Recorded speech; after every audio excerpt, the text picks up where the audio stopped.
Now the shot goes up by Simpson. Now watch David Thompson coming through the lane area. Look how high he is. When athletes become legends, they stretch the boundaries of what was thought to be possible. This is a story about basketball's first high flyer. David Thompson was a flawless basketball player. What was truly unique was that you had a guy who could fly, who could soar, who could do everything physically, and then really had a game as well. He's my inspiration. I think, as I was growing up. I grew up watching NC State. I was a David Thompson fan. I enjoyed the way he played, his aggressiveness, his scoring capabilities. And at 6'4", being able to play his game above the rim was truly amazing for any kid to watch. Thompson's style would have a huge impact on college basketball. His accomplishments would rank him as one of the top players in the history of the game. After turning pro, Thompson would meet Dr. J in the first ever slam dunk contest and would amaze the basketball world with an array of spinning and twisting dunks. If David Thompson played in today's game, he'd be an all-star, he'd be all-NBA, he'd be on the USA national team, he would be an MVP candidate. David was like Joe Montana, Tiger Woods, or Michael Jordan. They're always going to have the perfect endings. A rush to fame and fortune put the spotlight directly on David. Here's this guy who probably only got a checking account a few years previous. And now he's as rich as some of the richest people in society. It's almost a situation that, makes a guy like that hurt himself.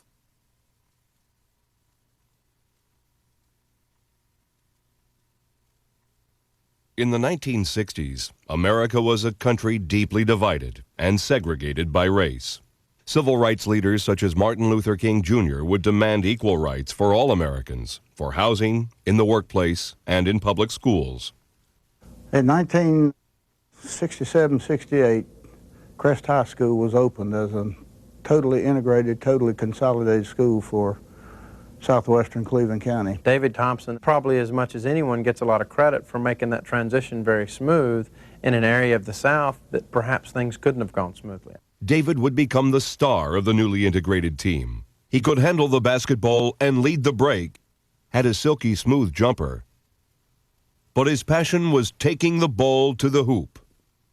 Oh, the best skill he had was jumping. He could jump plumb out of the gym. I never saw him touch the top of the board or take a dime or a quarter off the top of the board, but he could get up there that high. He could touch his elbow on the rim. David showed signs of greatness and amazing athletic ability, the roots of which came from hard work. He worked out like a football player or either a track guy. He ran extra 3 miles every day, and he did extra squats. He could lift 125 pounds per leg. He could do it 25 times straight. Unlike the inner city neighborhoods that were the origin for many black athletes, David grew up in the rural countryside of Boiling Springs, North Carolina, to a family rich with religious conviction. We grew up in two very Christian homes. Our parents were extremely close. We were very spiritual. Our church was a really close-knit church, and his father and my father was deacons in our church. Outside the home, David would find another calling. I started playing basketball when I was about 5 years old. My older brother, Valley Thompson Jr., taught me how to play. We built our own basketball arena. He and I and his older brother, we dug it out from dirt. We packed it down. We put a basket up. It was really hard to jump off of, but playing on it all the time, getting used to jumping and dunking on it. Once I got to the gym, it was, hey, I was jumping a foot higher, it seemed. At 13, David would start to compete at the local college. Gardner-Webb College in my hometown of Shelby probably had as good a basketball camps as I've ever been around. And the highlight for the kids would be at night, after we were finished with all of our stuff, the counselors would play a game. And I vividly remember games when David would clash with the John Drews and the George Adamses and the Artis Gilmores of the world. Artis Gilmore had this big left-handed tomahawk slam. It would be interesting to watch to see if David could quickly get a dunk off before Gilmore would get his left hand to swipe it. As David's high school career came to a close, the young basketball prodigy would become the subject of a recruiting scandal that would leave his college of choice on probation for a year. David Thompson was by far the greatest college basketball player I ever played against. Before him, for me, I never saw a 6'4" guy that could jump and be as active and creative as he was, and such a potent offensive weapon. Got some fine shooters out there. That's David Thompson. David Thompson, for that time, with his explosive power, with his leaping ability, he was extremely skilled as a basketball player. He could shoot it, he could take it to the basket, he could defend, he had long arms. You couldn't be a sports fan in North Carolina without knowing David Thompson. There was a certain buzz in the sports scene about this young man who was playing above the rim. David Thompson came on the scene right when college basketball was starting to take over television. Remember, there was no cable television in those days. There was no ESPN. If David Thompson came along today, he would revolutionize basketball. He did it in his own way. Thompson would usher in a new style of game, one played above the rim.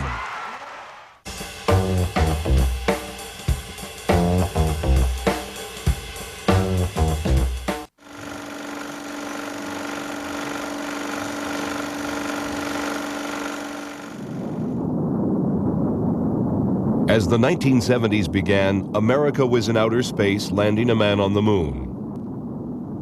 Back on Earth, the Vietnam War raged out of control, and the nation's youth began to protest.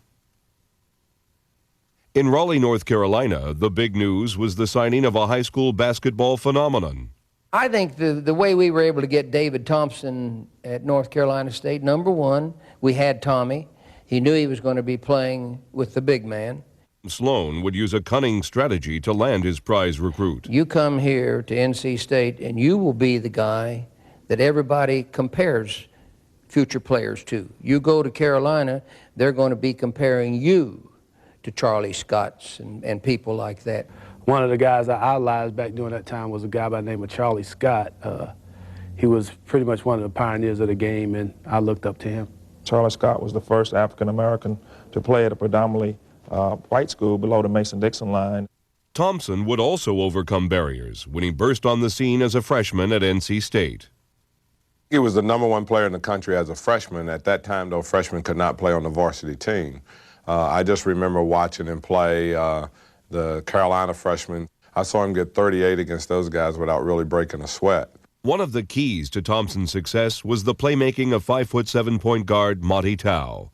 He impressed me right from the first day. He was a winner, could shoot the basketball, get the basketball to the players at the right time. And really, to be honest with you, he's probably the best point guard I ever played with. They used to call us the circus team. We had the giant, the midget, and the man on the high wire act.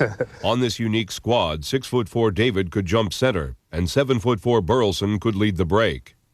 Everything was as smooth as a Thompson jump shot until the NCAA lowered the boom. We were put on probation for 1 year for really nothing, just really nothing.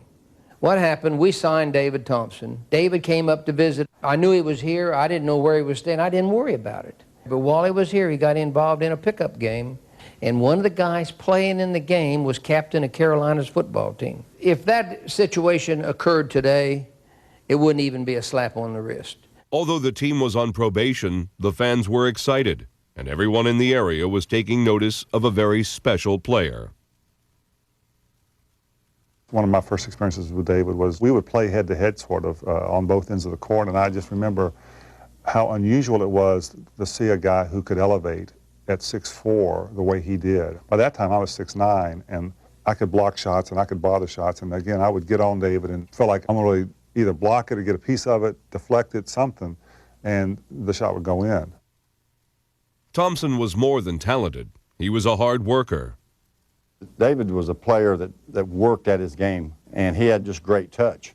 The team had an undefeated season, and DT was named ACC Player of the Year. By his sophomore year, obviously he was All-American. He was the consensus Player of the Year. Because dunking was outlawed in college basketball, a new style of play emerged, utilizing Thompson's amazing leaping ability. You couldn't dunk in those days. Everybody thinks about David as this high wire act. He couldn't dunk the basketball. The whole alley-oop term he created, he innovated the game in terms of playing above the rim. He had perfected the alley-oop play. The way that he did it became a way that players who were older and more experienced began to do it. It happened kind of by accident one day in practice. Everybody back in the day used to overplay, and I was going back door, and Monty threw a pretty high pass and looked like it was going out of the gym, and I reached up and grabbed the ball and laid it into the basket. And Coach Sloan said, I think I like that. Coach Sloan was going to have a lot to cheer about in the upcoming year.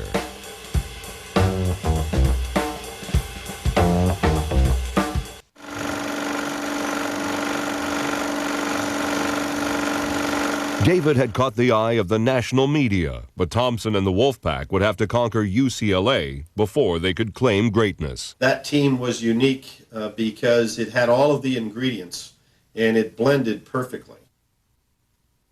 When you put together a Monty Tao with a Mo Rivers and put together with a Tommy Burleson and obviously with David, who could have played on any national or world championship team. Strongman Tim Stoddard and power forward Phil Spence rounded out a diverse group that was a true blending of American culture. Since I was from a rural area, they'd say I was from D.C., the country.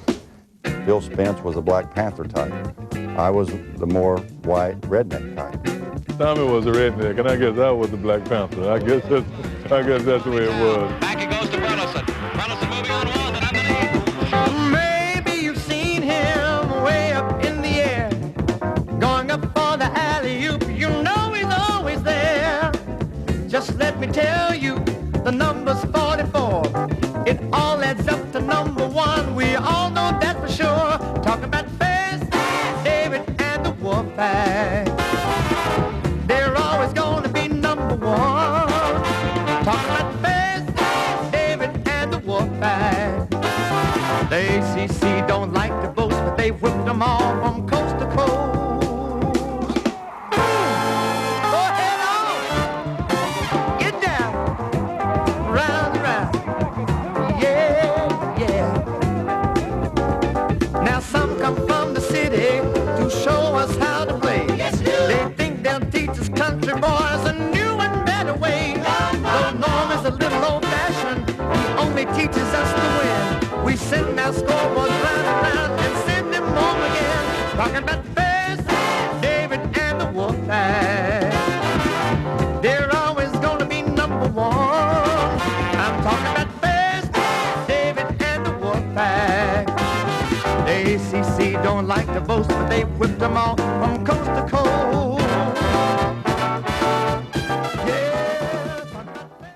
NC State would get a chance to prove themselves against powerhouse UCLA. UCLA had won 7 straight national championships with John Wooden, and we'd gone undefeated. Both of us were undefeated in the 72-73 season. Our athletic director, Willis Casey, got a hold of J.D. Morgan out at UCLA to arrange a special game in December. Going out there and seeing these guys, they're on TV all the time. You know their team. You knew all the players. Just to go out there and see them in person, I think that all hit us a little bit the first time we played them. It was a pretty rough game. We were actually ahead at halftime. And we came back in the second half, and Keith Wilkes and David Myers and Bill Walton and the team of UCLA put us away. The Wolfpack would have to win the ACC tournament to get another crack at UCLA. At that time, though, it was really difficult because if you didn't win the ACC tournament, you didn't go to the NC2A tournament. And at that time, they were only taking 24 teams. They would get their chance against rival Maryland. Maryland, of course, they were up there ranked 2, 3 at certain times with Elmore, McMillan, John Lucas. Maryland at the time, they were the UCLA of the East, so to speak. One of the most historically significant games was obviously the Maryland-NC State game. What people knew then and now fail to realize the significance is that one of them knew that after that night, they were going nowhere. David would have a great game, but teammate Burleson, incensed that Maryland center Elmore was named first-team All-ACC, played with a vengeance. Elmore, Burleson, 30 points for Tommy Burleson. The team would celebrate an ACC championship.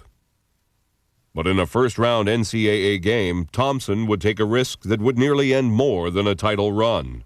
Lost my cool, and I decided to go down the end of the court and do something spectacular. And the same guy that hit my elbow was taking a jump shot from the corner. And I took off running and jumped up in the air and tipped the shot. But while I was in the air, Phil Spence was moving in for rebounding position. And I tripped over his shoulder and hit my head on the floor and was knocked unconscious. I thought for a while there when he was laying on the floor, we may not see David Thompson again. It was that horrific a fall. And I went to the hospital. They sewed me up with 15 stitches in the back of my head. When he walked back into that gym and we could see he was all right, he lifted the spirits of our team. He lifted the spirits of everyone in that Coliseum. NC State would defeat Pitt to reach a showdown with the mighty Bruins. You know, at the time, UCLA was everything. In 1974, it was a young guy, 6'4" and under, against UCLA, and just showed that David and Goliath type of mentality. 6'11" All-American Bill Walton would lead the Bruins into Greensboro. We showed up in our sandals and our bathing suits. We were ready to play some ball. It was snow on the ground. We couldn't believe. Walton did come into the locker room, came in, and, you know, he's his typical self. He came in and wished us luck. Thompson and Walton would fight an epic battle. Walton had that quick turnaround jump shot, and he came down the first time he tried to do it. He went up to shoot it. David blocked it. Lee driving, passing to Walton. Blocked by David Thompson. David Thompson. The game would go into 2 overtimes, where State would prevail. They had a 7-point lead with 2.5 minutes left, and I think they started celebrating a little bit too quickly. His ability to bring that team together, North Carolina State, and end UCLA's run, this was truly one of the great accomplishments in the history of college basketball. I think the whole United States, and especially the South and ACC, David Thompson embodied the whole aspect of how this young guy going against that big elite school of UCLA overcame the odds and won NCAA. I think that helped the evolution of college basketball. And I think it started, I wouldn't say the downfall of it, I think it released some of the dominance of UCLA. In all the years that I played for John Wooden, he only mentioned one player from the other team by name, and that was David Thompson. And that was the time that we lost. Thompson and the Pack would prevail over Marquette and win their first NCAA title. The Pack is back. A standing ovation. It's a momentous occasion. I would just like to say that I love you people, and thanks a lot for help making us #1. All right.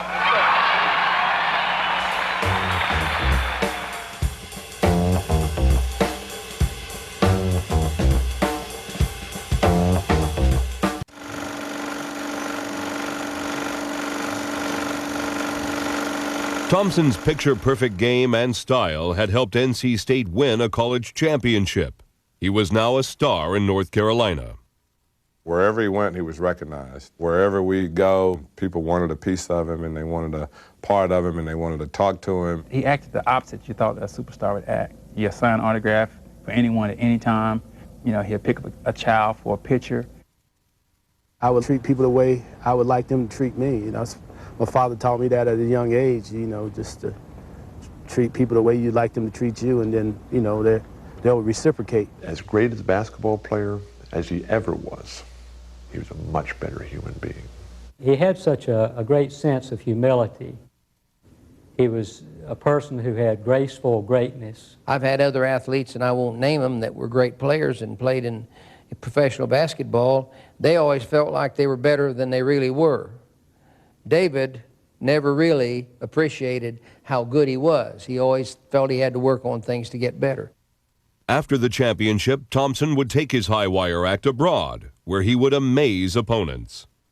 Thompson would lead a team of young Americans in the World University Games. The games would be played in the Soviet Union, where the U.S. team would attempt to avenge the 1972 Olympic loss. And we went up over there and played basically the same Russian team that had beat the Olympic team the year before, played them at the University of Moscow and beat them by about 20 points. Back in the States, David would prepare for a senior season without the graduated Tommy Burleson. We had faith in David, and David gave us courage. When we did wind sprints, David was first. By David being first, it made us try to become first. Well, my senior year, I thought we were going to repeat again. You know, we had the nucleus of the team. We thought with the guys we had coming back, we had a good chance to win again. Thompson would lead State through another successful season. But a rematch with arch-rival Maryland was looming in the ACC tournament. Maryland and NCSU would square off once more, and although the players would go to battle, two colorful coaches would take center stage. The thing that speaks to how colorful they were is very few people now will talk about Norm Sloan without talking about his suits. Very few people talk about Lefty Driesell without talking about the bald head and how it would get hot and red and how furious he'd get in his stomp.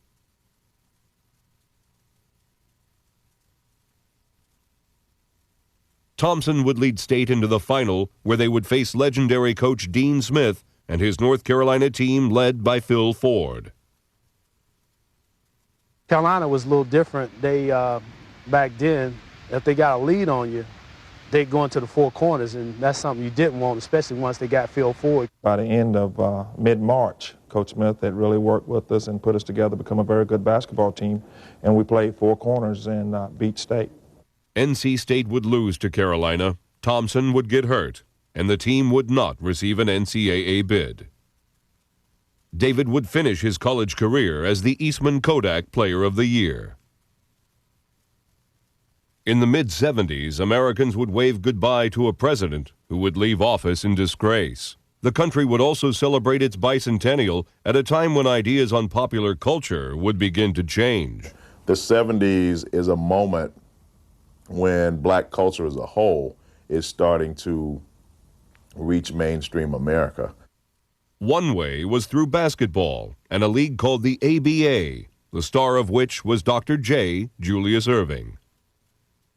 For a lot of African-American basketball players, the ABA offered an opportunity for them to play a game very much akin to the game being played in schoolyards or playgrounds or what have you. This sort of fast-paced emphasis on athletics, jumping ability, quickness, and also, just flair and style. Thompson would be the #1 pick in both the ABA and NBA drafts, but would choose the upstart league. It was a tough choice. Do you want to go to the NBA and be on national TV immediately, or go to ABA in a league which I knew had the best young talent? George Gervin, Dr. J, Artis Gilmore. Other colorful stars included high schooler Moses Malone, Dan Issel, Marvin Bad News Barnes, George McGinnis, and Bobby Jones. NBA stars like Billy Cunningham and Rick Barry would leave the NBA for greener pastures and a fast-paced, aggressive game. The players in the ABA have more of a swagger. And it's not even an exaggeration. There'd probably be a fight every other game. It was so competitive. The ABA encouraged that. They really didn't mind a good fight right in the middle of the game. The NBA was the suit league, if you want to say, run by the suits, and they had to do this, they had to do that. The ABA was wide open, played with a red, white, and blue ball, had a three-point goal, had guys that would sky over the basket, was really ahead of its time. Thompson would be the ultimate leaper in this league of high flyers. When David Thompson stepped on the floor, you knew you were looking at David Thompson. You were not confusing him with anybody else. Thompson's legend would grow, but a defining moment for all of basketball would take place at halftime of the ABA All-Star Game. David and Dr. J would meet in the first ever slam dunk contest. It got down to the final two guys, and it was David and myself. David came out of the left corner, and he did a pirouette. He just looked like a missile going up into the air, and he nailed a dunk. Twist around, slam dunk. I knew that after that, I was going to have to come up with something. I was not going to just be able to, jump from the 12-foot line. I have to try to foul line dunk. But I thought I still had a good chance to win because of the crowd response, and until Dr. J marked off his steps, took off from past half court, started running, afro blowing in the wind, and he took off from the free throw line, just soared to the basket, and of course I came in second. Thompson and the Nuggets would meet the New York Nets in the 1976 ABA Finals, which would feature another matchup with Dr. J. The series would start with Thompson and college buddy Monty Tao showing off the pro version of the alley-oop. Monty knew exactly when to feed David and would hit him in stride coming in transition. And this guy would just explode. I mean, he tried to take the ball to the hole and dunk it all the time. Dr. J and the Nets would take game one. But we came back and won the second game and still had the series in pretty good shape. We had a huge lead in Game 6 back in New York, looking to bring it back to Denver for a Game 7. Game 7 was not to be, as Dr. J slammed home a championship for New York in what would be the last ABA game ever played. Thompson and the Denver franchise would face a bold new challenge in the following season.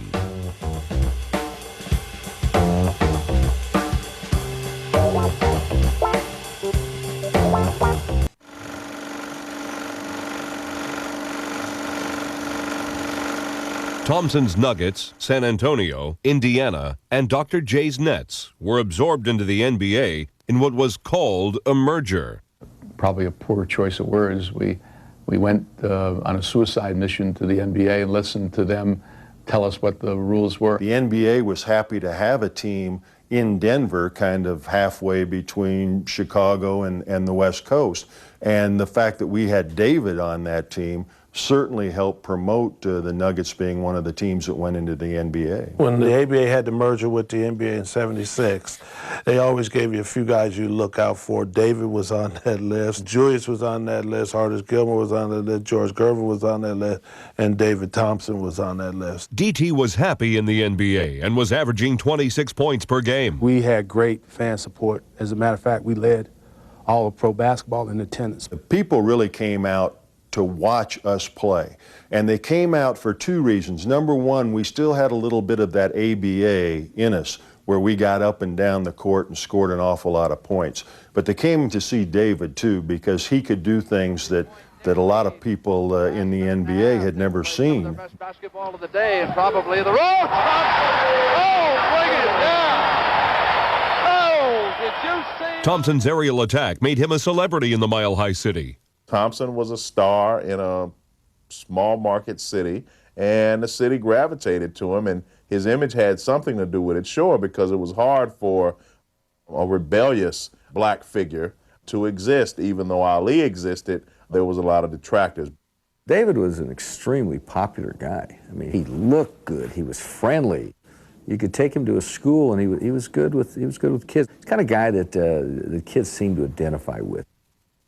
David would put on clinics for children who would delight in watching his amazing dunks. He was developing a reputation with opponents as well. If you put a big guy on him, he takes you outside and shoots over you. If you put a little guy on him, he just takes you inside and jumps over you. He's virtually unguardable. Dennis Johnson was one of the best defenders in the NBA. But he's one of them guys who can go real fast and stop on a dime and just pull up. I mean, he was a tough handle. When I would go into the games against David, I knew I had to be at the top of my game because he was coming at you. Thompson would meet rival Walton in the 1977 NBA playoffs. But Portland would ultimately prevail. Thompson would be named All-NBA and had garnered the reputation as the league's highest jumper and one of its greatest dunkers. Thompson, clearly, when you look back, is the guy who made the vertical leap, something that everybody in basketball began talking about. The whole term and the whole measuring of vertical leap began, I think, with David Thompson. He vaulted off the ground, exploded off the ground. 44 inches was a lot. It still is a lot. You can tell when he was there above you, he surprised you. David's jumping would always be compared with Dr. J's. David could jump higher than Julius, but David had smaller hands. Julius was the glider. David was the leaper. The legend was I could take a quarter off and leave 2 dimes and a nickel. I didn't quite have that much hang time, but I could get the top of the backboards. But what allowed him to take off like a rocket? He's able to immediately start going up. He can make big muscle forces. He can do it very fast.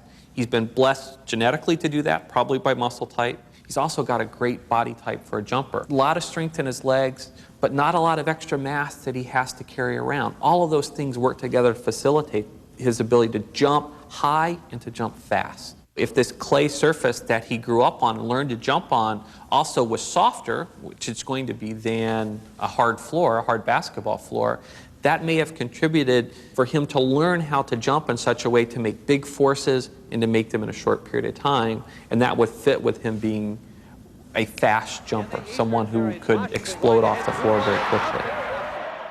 Most of the guys that played on dirt courts out here were pretty good jumpers. I heard Michael Jordan and Larry Jordan. He told me one time that they played on dirt courts too, so there must be some truth to it. There's always been people that can jump.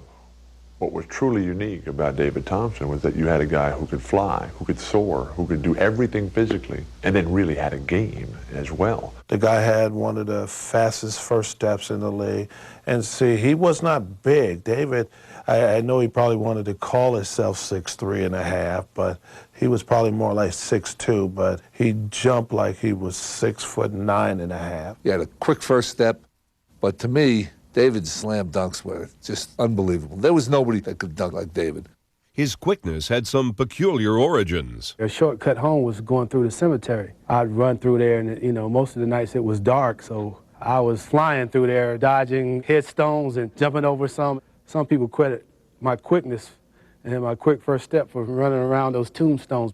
He was the complete package from the first day he came to professional basketball. David was an outstanding shooter. Julius Erving and Michael, the people that we compare great players to, they developed that jump shot as their careers developed.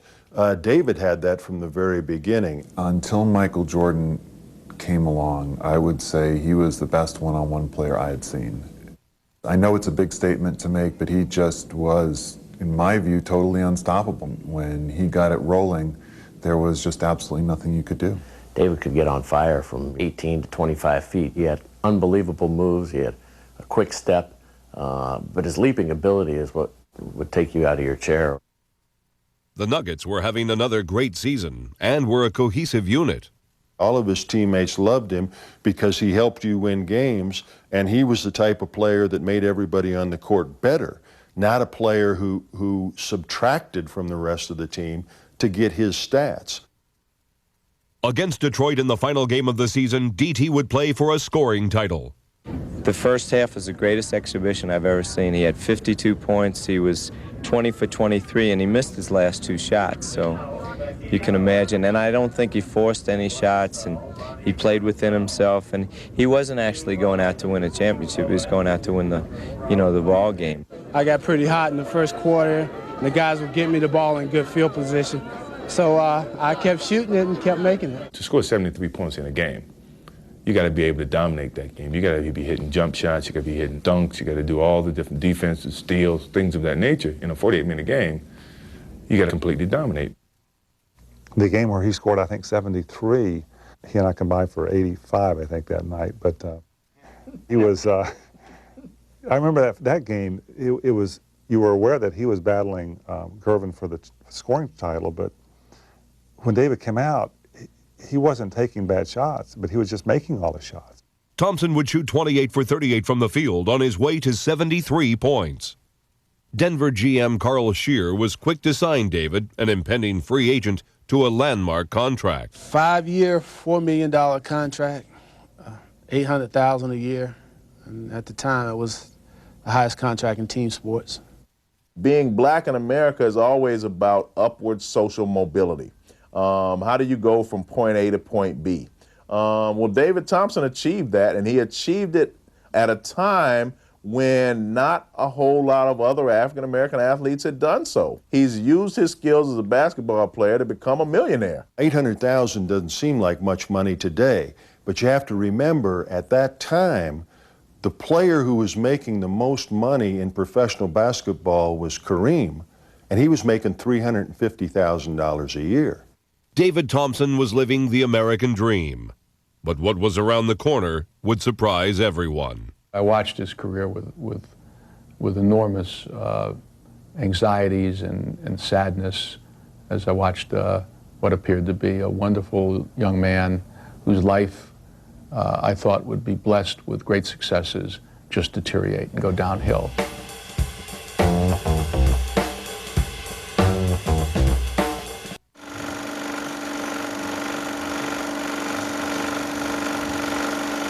Thompson was living the American dream.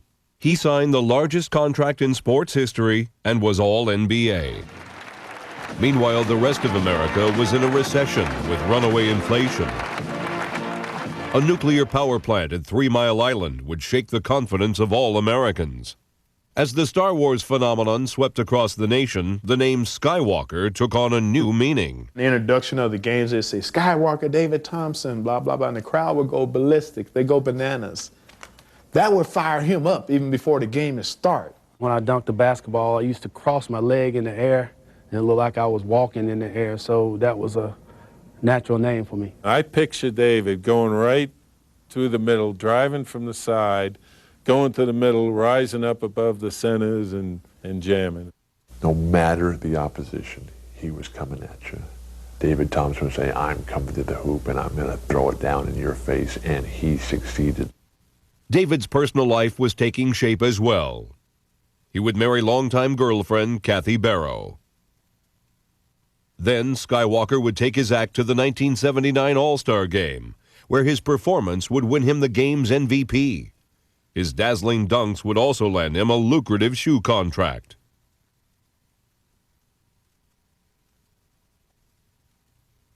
But all was not well in the Mile High City. Coach Brown had resigned abruptly, and the team was in disarray. The core team with Issel and Thompson was the same, but Shear had made a move that set the Nuggets back. One of the trades that I made was the Bobby Jones trade, which was a very, very bad trade and a very bad decision on my part. We traded a great player, a great team player, for a player that just didn't perform in Denver. That player was George McGinnis. When George came in, that chemistry that Larry always tries to get with his teams just sort of faded. David had begun to feel the pressure. Everything was fine until, I signed a new contract, and we got a lot of top-name ball players on our team. I think seemed to me that's when it all seemed to turn around. I think David changed when he got his big contract. We would go into cities, and the media would meet us not at the baggage claim area, not in the terminal. They would be there as we got off the walkway with their cameras and their lights, and they wanted to interview David and talk to him about being the $800,000 man. I don't know too many people who would be given that opportunity and be able to withstand the pressures that go along with it from your team, from the fans, from your family. I mean, he becomes an income source for more than just himself, more than, just his immediate family. There are people he never heard of, calling him, I need this, I need that. And the minute he stubs his toe, all those people and everybody else, they're pointing fingers. The Nuggets would make the playoffs where they would meet the Lakers. But the Lakers would overpower the frustrated Nuggets, who would have the earliest playoff exit in their history. By then, I think everyone, all the fans here, realized that to win an NBA championship, you probably didn't do it with a 6'3" guard. His game wasn't quite at the level that it was early on. He did experience injuries, and I relate some of those injuries to the game, some of them to not being in as good a shape as he could be. Thompson was enjoying the nightlife and had fallen prey to temptation. I frequently went out with him at night. I saw how he got involved in the world of drugs. People would say, well, you have a player that's doing drugs, or you have a player that's been seen with questionable people, and I didn't want to believe it. And when it got real bad, I bring him in and we talk about it, and David was in denial. When David signed that contract, he had to be one of the richest athletes in the country. That's a lot of money now. Back in the 70s, that was crazy. And, cocaine is all over these elite celebrity circles in basketball and Hollywood. And then a few years later, it's all over society. A lot of the guys in the league were using at the time just on a social level. And if you know anything about drug and alcohol addiction, you know it's progressive. That's kind of what happened to me. Over the years, it got worse and started causing some problems. Sometimes you think you'd have a handle on it, but then sometimes it would get out of control. Over the next few years, Thompson's struggles would worsen. The 70s had ended, and the country was becoming less tolerant of drug use. Although he could still fly, the Nuggets were looking to unload their high-priced star. The Denver Nuggets were financially struggling. They weren't playing well. The gate was down. They had 25 owners who didn't have a lot of money, and they needed to do something. They traded him for a player that was very mediocre at best, and Bill Hanslick. There weren't any comparison with the skill level of the two, so to make that trade, obviously they were trading to get rid of that salary. After arriving in Seattle, a rejuvenated Thompson would show off his high-wire act to the Sonics. But he was unable to maintain his level of play. It's very difficult to be up here, come down to here, and here may be still better than average, but it's impossible to get back to this point at that time. As DT battled injuries, his problem with cocaine would escalate. David would go through a series of public setbacks that would end in a drug rehabilitation center. When he returned to the Sonics, tragedy would strike. Me and about 5 of my teammates went out to Studio 54. About 3:30 in the morning, I was involved in a confrontation with a guy, and he pushed me down a flight of stairs and kind of rolled down and tumbled down to the bottom of the stairs and just totally tore all of my ligaments in my knee. Tragically, David would sustain a serious injury that would ruin his career. David would never play another game in the NBA. His NBA career over, estranged from his wife and children, Thompson would file bankruptcy and return to his home of Shelby, North Carolina. And that was real tough, having to come back home. And, in a small town, people gossip, and, I felt so bad for my parents because at one point they were so proud of me, and then I come back and, everybody was talking bad about me. If you know the Bible, there's a parable in there about the prodigal son. And I think he went back to Shelby. It's almost like the prodigal son. They're going to take him back with open arms. David would take a hard look beyond the knee injury at the destructive path his life had taken. For a long time, basketball had been my life. And without basketball, I didn't really have an identity. I went through some down times, but finally, I made one of the most important decisions anyone could make. And I accepted Jesus Christ as my Lord and Savior. Through the church, David would find fulfillment.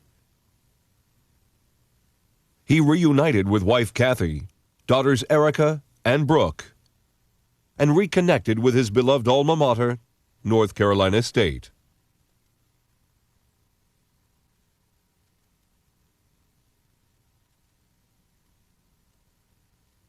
Today, Thompson still has the touch, but his days of flying are over. In 1996, Thompson was elected to the Basketball Hall of Fame with longtime friend and opponent George Gervin. Today, David works with kids, teaching them basketball and lessons in life. Success just doesn't happen. You got to plan it. You got to set goals. You got to set short-term goals and long-term goals. You must believe in yourself, because if you don't believe in yourself, no one else will. David has recaptured the joy of his childhood by mentoring the youth of today. Although Thompson's career would often be measured by his vertical leap, his accomplishments were far greater. In college, Thompson would conquer the Goliath of UCLA, and Sports Illustrated would select David as one of its top 5 college players of all time. The original high flyer, his 73-point game ranks second only to Wilt Chamberlain. If David had not had his problems, today we would be talking about him in the same breath that we talk about Michael Jordan and Julius Erving, because believe me, David Thompson was that kind of player. His style and ABA roots have become a part of pop culture. Keep that funk alive. Well, it's 1975, and we just be keeping the funk. Playing above the rim, David Thompson would influence the generations to follow. I think it elevated through the years. When it got to me, I took it another step, and now you got kids who are taking it even on a higher scale. So it's a little David Thompson in all of us. Who could imagine a greater player than David Thompson flying through the air? Bam! Throwing them down. When you dream of the perfect basketball player, you visualize David Thompson.